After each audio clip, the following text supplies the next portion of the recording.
بسم اللہ الرحمن الرحیم۔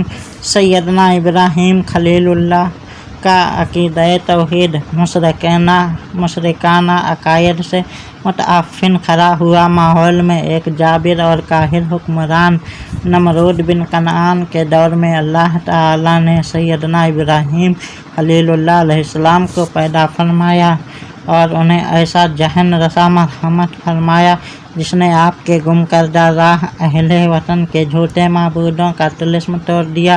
سیدنا ابراہیم علیہ السلام پر بھی یقین رکھتی تھی۔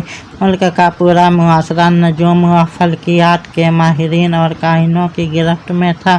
انہوں نے آفتاب و ماہتاب اور دیگر اجرام سماوی کی قوت نفع و ضرر اور کارخانۂ ہستی میں ان کی تسخیری توانائی کا باطل عقیدہ اسی طرح راسخ کر دیا تھا کہ نظام حیات و کائنات میں ان کی اثر آفرینی کے یقین نے مادہ پرست قوم کے دل و دماغ کو مخلوقیت کے دائرے سے خارج کر کے خالقیت کے درجہ پر فائز کر دیا تھا۔ یہی وجہ تھی کہ قوم کے جذبہ عبودیت نے ستارہ زہرہ کی تشبیہ اس طرح کے نام سے بنا لی تھی جسے وہ حسن و محبت کی دیوی کہتے تھے، چاند کی تمثیل کے نام سے تیار کی تھی اور سورج کا بت شمس کے نام سے تراش لیا تھا۔ ان تینوں اہم بتوں کے علاوہ آسمان کے ستاروں کی طرح ہر کام کے لیے الگ الگ انگنت مجسمے تھے جن کے سامنے عقیدت کی نظریں گزارتے اور ان کے روبرو سر اطاعت و نیاز خم کرتے۔ ایسے پرآشوب میں شعور نبوت قوم کے اعتقادی و عملی بے راہ روی اور بدترین گمراہی کو مشاہدات کی روشنی میں رد کرتا ہے، انسانی عقل و فراست پر اوہام کے پرے کشیف پردوں کو اٹھا کر جستجوء حق کی طرف آسان کرتا ہے، وہم پرست کور دماغ قوم کے سامنے اس حقیقت کو آشکار کرتا ہے کہ اجرام سماوی خالق و معبود نہیں بلکہ مخلوق ہیں۔ یہ دنیا کی روشنی و حرارت اور زینت دیتے ہیں، خدائے بزرگ و برتر کے قائم کردہ نظام کے تابع ہیں، اسی مقررہ خطوط پر سب روز گردش کرتے ہیں۔ جب پہلی دفعہ چمکتا ستارہ نظر آیا تو آپ نے اپنے دل سے پوچھا کہ یہ میرا خالق ہے کہ سب لوگ اس کی پرستش کرتے ہیں، لیکن جب وہ ڈوب گیا تو آپ اپنے فہم خداوندی سے اس حقیقت کو فوراً پا گئے کہ جو ڈوب جایا کرتا ہے وہ خداوند برحق نہیں ہوا کرتا۔ پھر 14ویں کا چاند نظر آیا جس کی جفو ثانیوں سے سارا عالم منور ہو رہا تھا تو آپ نے اپنے آپ سے پوچھا کیا یہ میرا رب ہے؟ لیکن جب وہ بھی غروب ہو گیا تو اس راز کو پانے میں انہیں ذرا دیر نہ لگی کہ جو غروب ہو جائے جسے خود قرار نصیب نہ ہو وہ کائنات کا خالق و مالک نہیں ہو سکتا۔ پھر آفتاب عالم تاب کی روشن کرنوں نے آپ کے دامن توجہ کو اپنی طرف کھینچا تو اس کے بارے میں آپ نے دل سے سوال کیا کہ یہ تو دونوں سے بڑا بھی ہے اور روشن تر تھی، کیا یہ میرا رب ہے؟ لیکن جب چند گھنٹے اپنے جیا پاسیوں کی بہار دکھانے کے بعد وہ بھی افق کے اندھیروں میں گم ہو گیا تو آپ نے پورے یقین سے اس کی خدائی کا انکار کر دیا۔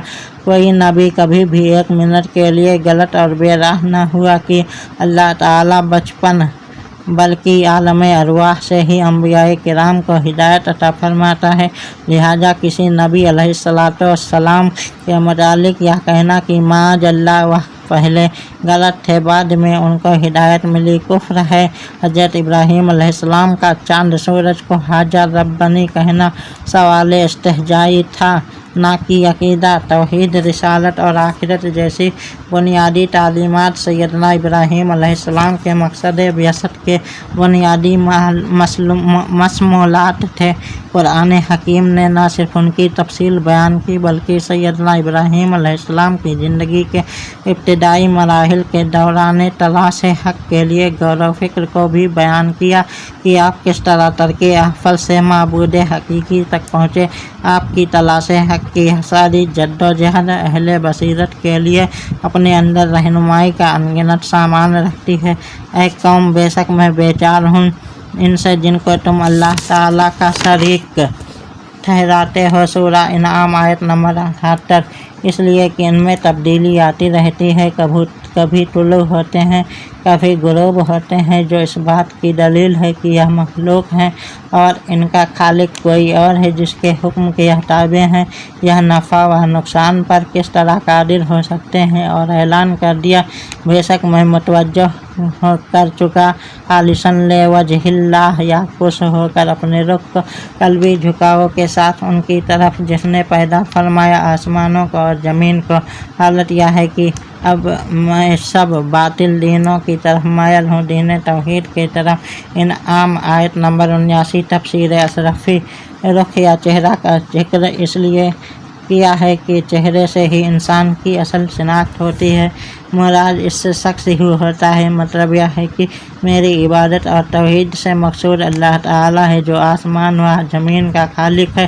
سیدنا ابراہیم علیہ السلام ہر باطل دین سے الگ اور خالص مسلمان تھے، شرک سے بیزار اور مشرکین سے اپنا منہ موڑ چکے تھے۔ اب اگر وہ اپنے والدین کی مغفرت کے لیے دعا فرما رہے ہوں تو یقیناً ہمیں ماننا واجب ہو جائے گا کہ وہ مسلمان ہوں گے۔ یہاں یہ بھی ثابت ہو گیا کہ آجر آپ کا چچا تھا اور تارک ہی آپ کے والد تھے۔